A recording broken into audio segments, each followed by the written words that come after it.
దీని క్లైమాక్స్ కోసం అందరూ వెయిట్ చేస్తున్నారు యాక్చువల్గా. ఓకే. ఈ స్టోరీ స్టార్ట్ చేసింది వేరే ఆయన. మదన్కి సంబంధం ఏంటి అంటే, ఇప్పుడు ఓవరాల్గా ఇది కూడా క్రోనలాజికల్ ఆర్డర్లో వద్దాం. మదన్ అనే ఆయన ఒక టీవీ ఛానల్స్కి ఒక లీక్ ఇచ్చాడు. నేను విదేశాల్లో ఉండగా నా భార్య గర్భవతి అయింది యాక్చువల్గా, దానికి కారణం విజయసాయి రెడ్డి అని చెప్పాడు.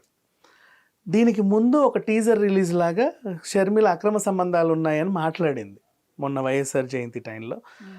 ఏంటి ఏం అక్రమ సంబంధం ఏంటి అని అందరూ కూడా కొంచెం ఆరాలు తీయడం స్టార్ట్ చేశారు. ఇప్పుడు అసలు విషయానికి వస్తే 2013లో ఈ శాంతికి మదన్కి పెళ్ళయింది. గిరిజన సాంప్రదాయం ప్రకారంగా ఇద్దరు ఎస్టీలే, సాంప్రదాయం ప్రకారంగా పెద్దలు కుదిరించిన వివాహం. తర్వాత వీళ్ళ కవలలు పుట్టారు. నెక్స్ట్ 2016లో ఏదో గొడవల వల్ల వీళ్ళు విడిపోవాల్సి వచ్చింది. ఎందుకంటే ఆమె చేసేది దేవాదాయ శాఖలో ఉద్యోగం. ఈయన లేవకముందే ఆమె వెళ్ళిపోతుంది, పొద్దున 4 గంటలకు లేచి వెళ్ళిపోతుంది. ఎప్పుడో ఆయన పడుకుంటే కానీ ఎప్పుడో నైట్ 12కి రావట్లా. ఏంటి ఎందుకు ఇంత లేటు, ఇంత హార్డ్ వర్క్ చేయాల్సిన అవసరం ఏంటంటే, లేదండి నా డ్యూటీ మంత్రులతోనే, మొత్తం మినిస్టర్లతో వాళ్ళతో వీళ్ళతో, అది ఏమి ఎక్స్ప్లెయిన్ చేయాలని నేనే చేయాలి. వాళ్ళు పొద్దున్నే మంత్రులు అందరూ పొద్దున్నే లేచి కూర్చుంటారు. యాక్చువల్గా ఇప్పుడు ఎక్కడికి వెళ్ళినా, ఇప్పుడు మన మినిస్టర్ క్వార్టర్స్కి వెళ్తే మార్నింగ్ 4కే అపాయింట్మెంట్లు ఉంటాయి వాళ్ళవి. సో నైట్ ఎప్పుడో అవుతుంది వాళ్ళు పడుకునేసరికి. సో వాళ్ళ లోపలికి వెళ్తే తప్ప వాళ్ళ సెక్యూరిటీ గార్డ్స్ అయినా, వాళ్ళ అసిస్టెంట్లు అయినా, వాళ్ళు ఎవరైనా సరే ఉండడానికి లేదు. అంటే అప్పటి వరకు ఉంటారు అట్లా ఒక ప్రోటోకాల్ లానో మర్యాదలానో. ఈమె వచ్చేస్తుంది. ఈమె ఇక్కడ చెప్పింది, యాక్చువల్ చెప్పిన రీజన్ అది మంత్రులతోనే. మరి వాళ్ళు వెళ్తే కానీ నేను రాలేను కదండి, ఇదా ఉంది. సరే గవర్నమెంట్ జాబు చచ్చినట్టు చేయాలి, ఎండోమే డిపార్ట్మెంటు, మళ్ళీ ఒక మంచి పోస్టు. ఈమెకు ఒక లకారం ముడుతుంది. ఎంత అంటే ఇంచుమించు ఒక చేతికి 50-55 వస్తాయి. ఆ క్వార్టర్ అని, ట్రావెలింగ్ అలవెన్స్లు, ఫుడ్ అలవెన్స్లు అవన్నీ ఒక 35 అటు ఇటుగా వస్తాయి. అటు ఇటుగా 1 lakh. ఈమె మంచి ఎంప్లాయీ. ఆయన కూడా ప్రొఫెసరే, తక్కువేం కాదు. ఆయనకు 2 లక్షలు వస్తే మంచి ప్రొఫెసర్ ఆయన. మరి ఇట్లా ఈ టైంలో ఏదో గొడవ వచ్చింది 2016లో. ఈ టైమింగ్స్ ఇష్యూ, ఆ ఇష్యూ, ఈ ఇష్యూ వల్ల వీళ్ళు గొడవ లేకపోతే అనేసింది. నువ్వు లేకపోతే నేను బతకలేనా. పెద్దలకు ముందు మళ్ళీ గిరిజన సంప్రదాయం ప్రకారంగా విడిపోయారు. మేము విడిపోతున్నాం అని ఒక బాండ్ పేపర్ రాసుకున్నారు. యాక్చువల్గా చెల్లదు విడాకులకి. పెళ్ళికి మనకి రిజిస్ట్రేషన్ అవసరం లేకుండా పెళ్ళిని యాక్సెప్ట్ చేస్తాం, కానీ విడాకులు ఖచ్చితంగా రిజిస్టర్ అయితేనే యాక్సెప్టబుల్ మన చట్టాల ప్రకారం బేసిక్గా. అదేదో వాళ్ళైతే సాంప్రదాయం ప్రకారంగా విడిపోయారు. ఎలా నీకు నాకు నీకు నాకు నీకు నాకు అని అన్ని పంచుకోగా ఈమెకి ఇంత బంగారం వచ్చింది. 2 కవల పిల్లలు, సరే నీకొకటి నాకొకటి అని పంచేసుకున్నారు. అలాగే పంచుకున్నారు. వచ్చేసింది. ఆ పిల్లని చూసుకుంటే ఒక సింగిల్ మదర్గా ఈమె లైఫ్ లీడ్ చేస్తుంది. ఈయన అతను ఆ పిల్లను కూడా చూడ్డానికని చెప్పేసి ఒకసారి విదేశాల నుంచి వచ్చాడు. అసలు రావాల్సిన అవసరం లేదు విడిపోయిన తర్వాత. కానీ వీళ్ళకి పిల్లలు ఉంది కదా, ఆ పిల్లకి తల్లి చూపించడానికి ఈమెను చూడడానికని వచ్చాడు. వెళ్ళేటప్పుడు ఉన్న మనిషి వచ్చేసరికి స్థాయి మారిపోయింది. ఎలా అన్ని ఏది చూడు లగ్జరీ. ఆమె వెళ్ళేటప్పుడు చుడిదార్లు, ఇప్పుడు అన్ని gowns, luxury sunglasses, luxury watches, ఇంత బంగారం. పాప స్టేటస్ కూడా మారిపోయింది, ఆ స్కూల్ మారిపోయింది, అన్నీ చేంజెస్. ఇదేం చేంజ్, ఏమన్నా అయిందా అని అనుకుంటే ఆమె ప్రజెంట్ ప్రెగ్నెంట్ అని కూడా తెలిసింది. ఓహో ఈమె ఇంకేమన్నా పెళ్లి చేసుకుంది, ప్రెగ్నెంట్ అయింది. ఎవరిని కంపల్సరీ విజయసాయి రెడ్డి ఈమెను ఏమైనా మెయింటైన్ చేస్తున్నాడు, అందుకే ఇంత రిచ్ అయిందా. కొంచెం ఎంక్వైరీలు చేసుకొని ఆయనకి ఏదో తెలిసి తెలవని ఒక న్యూస్ని ఒక న్యూస్ ఛానల్కి ఇవ్వగా అది బాగా హైలైట్ అయ్యేసరికి ఇప్పుడు అందరూ మాట్లాడుకున్నారు. ఇప్పుడు ఆవిడని అడిగారు, అమ్మ మీ హస్బెండ్ ఏమో విదేశాల్లో ఉన్నాడు, నువ్వు సింగిల్ మదర్వి, నీకు ప్రెగ్నెన్సీ ఎలా అయ్యింది అని అడిగితే, నాకు పలానా మా సుభాష్ అండి న్యాయవాది, ఆయన ప్లీడర్, గవర్నమెంట్ ప్లీడర్, నేను న్యాయశాఖలోనే చదివాను ఇంతకుముందు, లా చదివినప్పుడు మాకు పరిచయం. ఈయనతో విడిపోయిన తర్వాత ఆయనతో నేను పెళ్లి చేసుకున్నాను అప్పుడే, దానికి ప్రతిరూపం ఈ పాప. చెప్పేసరికి ఓకే, అంతవరకు ఓకే. ఈయన వెళ్ళి సుభాష్ని నిలదీశాడు. సుభాష్ ఈమె నిన్ను పెళ్లి చేసుకున్నాను అంటుంది, మరి ఏంటి సంగతి అంటే, ఆ డెలివరీ అయ్యేటప్పుడు సంతకం పెట్టమంటే పెట్టానండి నేను తండ్రిలాగా, కానీ తండ్రిని నేను కాదు, నాకంటూ నా వైఫ్ నా కూతురు ఉన్నారండి, నన్ను ఇలా లాక్కండి దీంట్లోకి, వాళ్ళకి పెద్ద ఇష్యూస్ వస్తాయి. ఏదో సంతకం దానం చేయమంటే సంతకం దానం చేశా, కానీ పిల్లల్ని నేను దానం చేయాలో నాకు తెలియదు అని చెప్పాడు. ఆ రికార్డింగ్స్ బయటకు వచ్చాయి. ఇకపోతే నా విజయసాయి రెడ్డి మీద ఎలిగేషన్ పాస్ చేశాడు ఇతనే అని.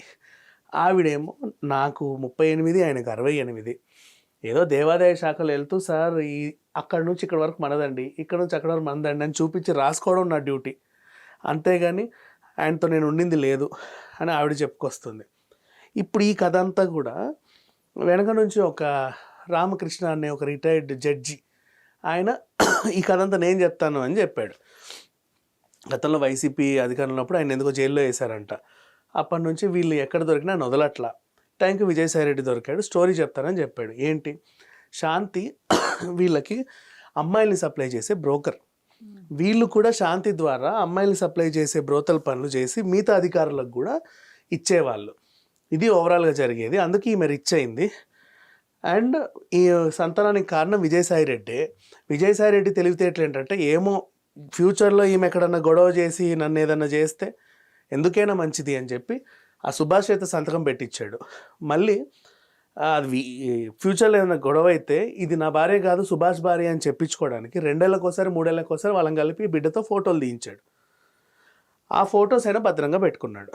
అలా ఆ డ్రామా రక్తి కట్టించినందుకు సుభాష్కి ఇంత డబ్బులు ఇచ్చాడు. ఈమెను కూడా బాగానే మేపుతున్నాడు అనేది ఆయన ఎలిగేషన్. ఇకపోతే ఈమె అమ్మాయిలు వీళ్ళకి ఎలా సప్లై చేసేది, ఎండోమెంట్ డిపార్ట్మెంట్లో ఉంటూ అనేది నెక్స్ట్. ఈ అమ్మాయి గవర్నమెంట్ జాబ్లు ఇప్పిస్తా నీకు ఎండోమెంట్ డిపార్ట్మెంట్లో కాంట్రాక్ట్ బేసిస్, ప్రజెంట్ అవుట్సోర్సింగే, ఫ్యూచర్లో అవి నీకు పర్మనెంట్ అయిపోతాయి ఎప్పుడైనా. అంటే ఇప్పుడు పర్మనెంట్ జాబ్లు అవ్వాలన్నా కూడా ఎగ్జామ్లు రాస్తారు, కానీ అవన్నీ అయ్యే పని కాదు. నేను ఆల్రెడీ చేస్తున్నా, నాకు పెద్ద సార్లు అందరూ తెలుసు, నేను వీళ్ళతోనే రోజు తిరిగేది అని చెప్తే అమ్మాయిలు రెజ్యూమ్లు పట్టుకొని వచ్చారు. వీళ్ళలో ఫిల్టరేజ్ చేసేది, ఎవరు బాగున్నారు ఎవరు బాగాలేదు, ఎవరు ఆర్థిక స్తోమత బాగుంది ఎవరు బాగాలేదు, ఎవరు ఏమన్నా గోకితే బయట చెబుతారు ఎవరు చెప్పరు, ఎవరు అణిమణిగా ఉంటారు అనే లిస్ట్ తీసుకుంటుంది.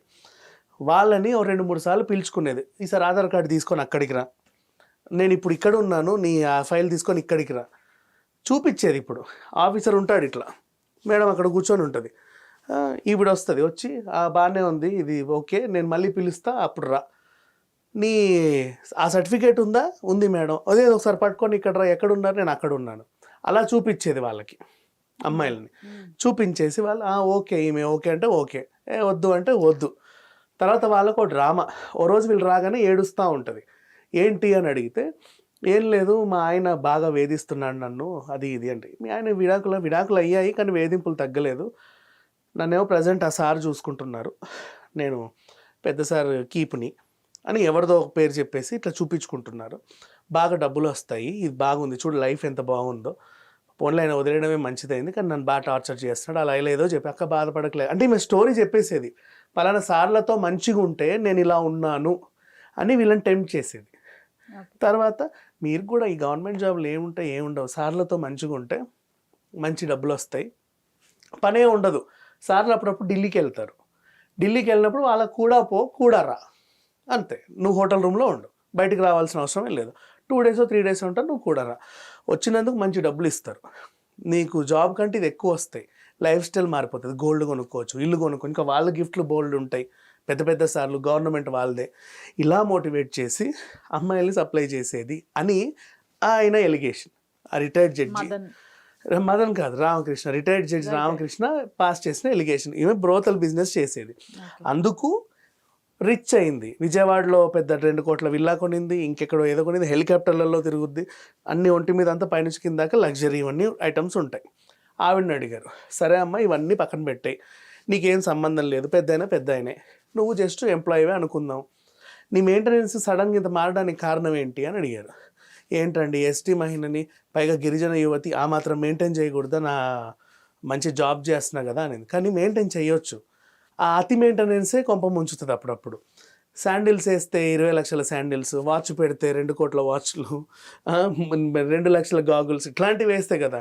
హెలికాప్టర్లు వెనకాల, హెలికాప్టర్లో తిరుగుతున్నావు ఇటు, ఇవి కొంచెం డౌట్ఫుల్గా ఉన్నాయి జనాలకి, అందుకు నిలదీశారు. నీ మెయింటెనెన్స్కి నీ వచ్చే శాలరీకి సంబంధం లేదు కదా.